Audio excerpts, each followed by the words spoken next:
So first of all, thank you for responding to the letter that myself and Peter Tatchell signed calling for community bids, and it's really good to see movement on that.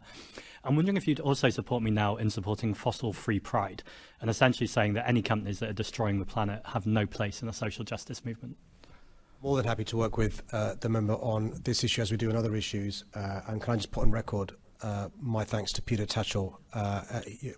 The member will be pleased to know that he and the Gay Liberation Front will be leading Pride this year on the 50th anniversary of Pride in London. But let's see what we can do to make sure on this day where we celebrate LGBTQG rights, also addressing other issues of inequalities, and that includes for too long investing in fossil fuels. He'll be aware, by the way, of the great work made over the last 6 years in divesting from fossil fuels. What a great way of leading by example in saying, listen, if you want to take part in our pride, you've got to show leadership on other issues, whether it's issues around climate change or issues around race equality and other issues that I know he cares about as well. It's brilliant to hear you linking their environmental justice, social and racial justice too. I think all of these things are intertwined and intersectional.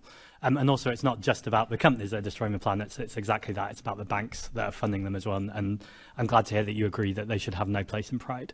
And finally, thank you for stepping aside and letting the veterans leave the Pride. I think that is leadership on your behalf, and I fully applaud it. Thank you very much. I think my ego can take it, and vanity can take it, because listen, it's a near shoulder as we stand, and I think it's right and proper that and there'll be a number of them there. I'm sure we'll all want to shake their hands, and it's right and proper. The 50th year, we remember the history, the progress made, but never complacent, because we've seen across the globe how progress can go backwards, and that's why it's so important to remember the history. And I'll be looking forward to, like him, joining Pride on Saturday, 2nd of July. Let's hope the sun shines. Thank you, and I wish every other LGBT person a happy Pride too.